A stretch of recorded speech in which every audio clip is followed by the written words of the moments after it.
So today we're going to try something that I've never done before, which is jacking up a boat. So yeah, in the same way that you can puff up a ski boot, you are supposed to be able to puff up a boat. Never had a real reason to do it, it's beside shoving more volume into toes, but theoretically you can go as far as increasing knee room and shit like that. I don't know, I saw Corin Addison do it once. The only reason I'm doing this is because the prototype, literally first one I ever made, I think, medium large, Varus, got tweaked before actual production. I don't have one handy.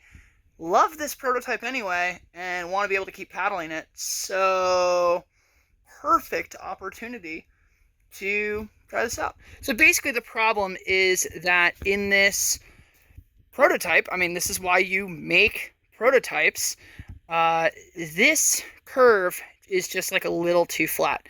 So what I want to do is actually bring it up a little higher and kick it out, kind of the way that you see Piranha do. So what we're going to try to do is to build a brace system on both sides and then push up while applying heat until it slowly and evenly pockets out. And obviously not destroy a boat in the process, because I'm totally going to destroy a boat in the process and I'm terrified.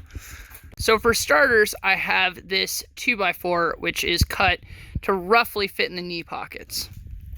I'm going to be lifting with this jack, so what I think I'm going to do is make basically a centering hole to hold the tip of the jack right there in place, because ultimately this is going to wind up kind of at an angle like this, right? But the jack is going to be flat, so I don't want it to just shoot off.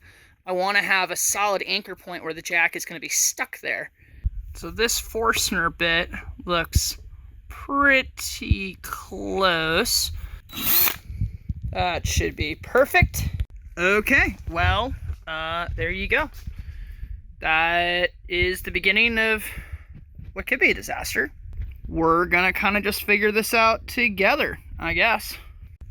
So the one thing I am quite nervous about is that as I start jacking, what's gonna happen is I'm gonna shove the track of the boat down without actually accomplishing what I want to do, which is to shove the deck of the boat up.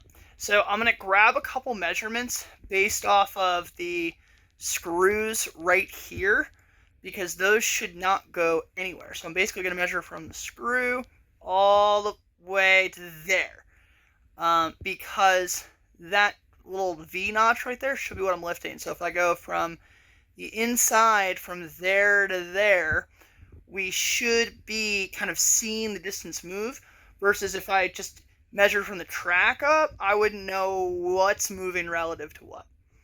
But this is so guesswork. It's very hard to show on a camera, but if you look at the difference in the angle between the base down there pushing down onto the track and the top of this board, right, this plane and that plane absolutely do not match. So that's a huge part of why I wanted that hole in there to capture the top of this so that it won't shoot off. Without that hole, this whole thing would just be a rubber band waiting to explode out that way. All right, here we go. So I'm going to heat the areas I want to stretch, not heat the areas I don't want to stretch, and try to do it symmetrically on both sides so I don't wind up with something goofy. I'm going to kind of run with lines of the boat that already make sense so it doesn't kind of come out wonky, and it's easy to do with symmetry across both sides, and then start using the jack to apply pressure really, really slowly.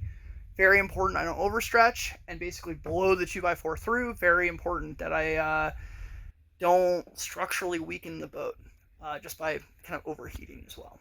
So, did what I said I was going to do, and look at that.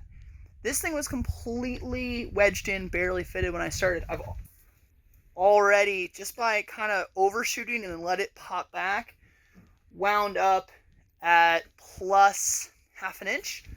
So I'm going to basically test fit that as is. I know that in real time without bracing it, it's going to sag and go back to original. So I'm going to jump in and try it, do that 1 or 2 more times, and then basically leave it jacked overnight to lock in the shape. I would recommend being really careful about where you're putting pressure. So now that I have a little bit of wiggle room in here, I'm going to put in a thin piece of plywood right where the 2x4s are meeting to distribute this, because otherwise, like I said, it would be so easy to overheat and just push the 2x4 straight through.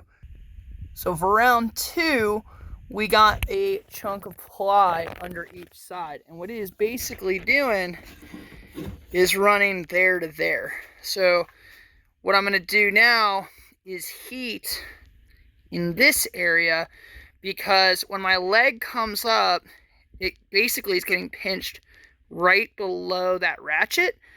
So by heating in the back and then lifting without heating in the front, it's basically going to lever that block up ever so slightly and just change the angle. So first move, we got ourselves about 3/4 of an inch higher, kind of right in front of the ratchet and going forward, and now we're going to level that off, coming back that way. So you can see, based on the position of the jack, that we've lifted it another 1/2 of an inch. That should be plenty. So all told, we only lifted all of this about 3/4 of an inch all the way around, starting from up here all the way to back here. You can already tell that the angle of the cockpit rim has changed. So hopefully that all works out. And I will say, lifting the second time with the plywood in there felt much better, and you could see the boat moving much more uniformly. So I felt a lot better about it. It's just hard to actually fit any kind of bottle jack in there. If you had a scissor jack or something like that and you're willing to take the seat out, which I didn't feel like doing, you would probably get much better results. Also, the more that you can spread the load across the hull, the better off you're going to be as well. But yeah, we'll try this tomorrow, see if it actually fits properly after cooling. But just jumping in it a minute now was miles better. All right, so about 24 hours have gone by. It's snowing, so that gives you a sense of temperature. Let's go see what's happened in the shop. Not bad. Just a tiny bit of distortion right there. The rest of it all looks perfect. Everything is good.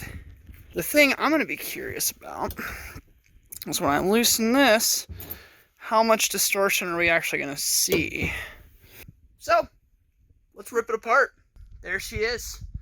Little snug still, but pretty much what we were going for. Wanted it to still be snug, but feel good, and it feels good. So, yes, viable. It works. Probably reproducible.